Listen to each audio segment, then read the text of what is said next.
প্রত্যন্ত গ্রাম হলেও নদিয়া জেলার বিভিন্ন চার্চের পাশাপাশি আজ প্রভু যীশু খ্রিস্টের জন্মদিন পালন নদিয়ার চাঁদরা চার্চে। আজ 25শে ডিসেম্বর প্রভু যীশুর জন্মদিবস।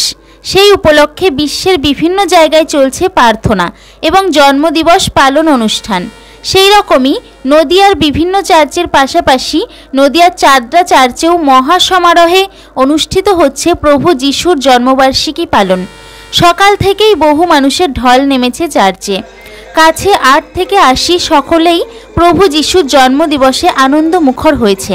প্রায় 200 পরিবার রয়েছে নদিয়ার চাঁদরা এলাকায়। সেখানেই বহু পুরনো চার্চ রয়েছে। বিগত দিনে পুরনো চার্চ থাকলেও 2001 সালে পুরনো চার্চ ভেঙে নতুন চার্চ তৈরি করে এলাকাবাসীরা। তবে কৃষ্ণনগর চার্চের শাখা হিসেবে বর্তমানে পরিচালিত হয়ে থাকে চাঁদরা চার্চ। খ্রিস্ট ধর্মাবলম্বী মানুষরা জানাচ্ছেন, যদিও 25শে ডিসেম্বর প্রভু যীশুর জন্মদিবস আমরা পালন করি, তবে মূল অনুষ্ঠান হয় 24শে ডিসেম্বর রাত্রে।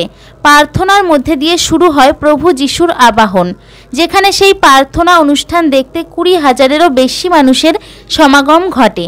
তবে এত মানুষ এই অনুষ্ঠানকে ঘিরে চার্চে আসেন, সেই কারণে বিশেষ সময় নির্ধারিত করে দেওয়া হয় দর্শনার্থীদের জন্য প্রভু যীশুকে দেখবার। তবে স্থানীয় প্রশাসনও যথেষ্ট সহযোগিতা করে এই অনুষ্ঠানকে ঘিরে। যদিও চার্চের পাশেই বসে মেলা এবং বাচ্চাদের জন্য চার্চের পক্ষ থেকে বের করা হয় বিশেষ অনুষ্ঠান।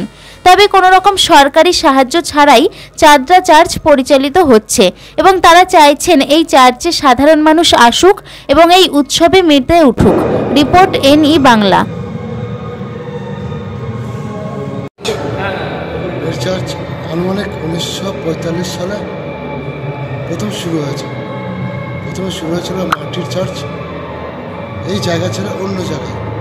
1955 সালে ওই জায়গা ছেড়ে দিয়ে এখানে একটা টিনের শেড দিয়ে গৃহ নির্মাণ করা হয়, ধর্মীয় উপাসনা। তারপরে 1998 সালে নতুন করে আবার এই গির্জাটা শুরু করা হয়।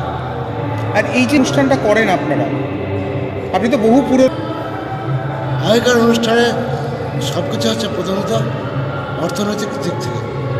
আগেকার মানুষরা যেমন অর্থনৈতিক দিক থেকে খুবই দুর্বল ছিল, দিনান্তে একবার হয়তো অন্ন গ্রহণ করতে হবে, জোগাড় করতে হবে।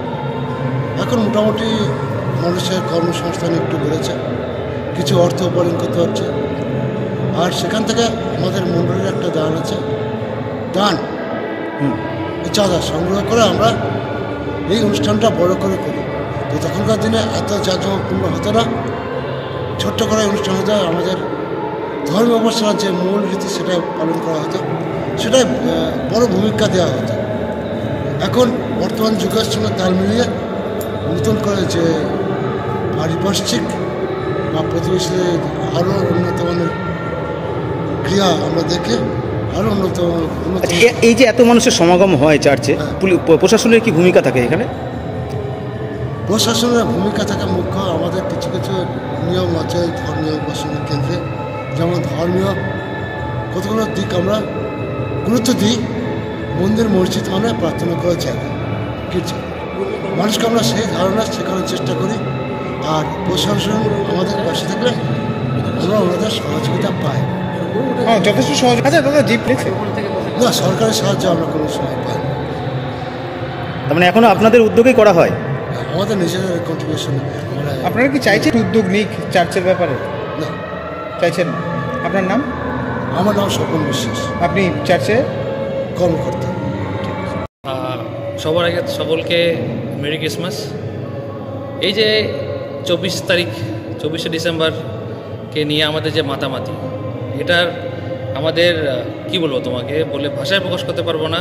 ভেতর থেকে কত অপেক্ষার পর সকলে হয়তো জানা নেই, এই 24 তারিখটা হচ্ছে আমাদের মেন। 24 তারিখ রাতটা হচ্ছে আমাদের মেন, যেদিনকে যীশুখ্রিস্ট জন্মগ্রহণ করেছে সেই দিনটাই আমরা পালন করি।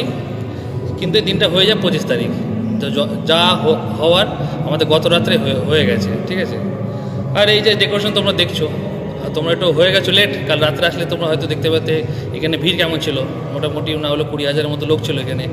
পাশে মেলা লেগেছে, 4-5টা ক্লাবের এখানে পুজো, মানে আমাদের যেটা হয় গোশালা, যেখানে যীশুখ্রিস্ট জন্মগ্রহণ করেছে তার একটা প্রতিকৃতি বাইরে তৈরি করেছে। আর এই কী বলবো তোমাকে, তোমরা তো বুঝতেই পারছো। মেলা বসে? মেলা আমাদের এখানে বসে প্রত্যেকবারের মতো এবছর বসেছে, কিন্তু এবছর আরও বেশি। পাশেই হসপিটাল।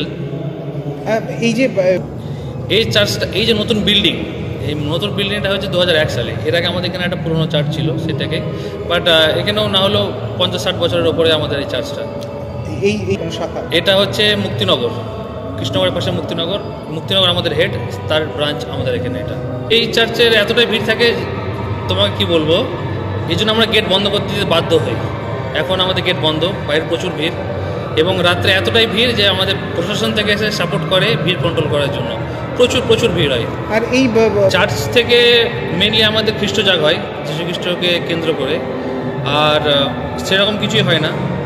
বাইরে একদিন বাচ্চাদের জন্য প্রোগ্রাম রাখি আমরা, দ্যাটস ইট। আর মেলা তো তোমরা দেখছোই, মোটামুটি 220 পরিবার আমরা এখানে আছি। 220। আপনার নাম? আদিত্য বিশ্বাস।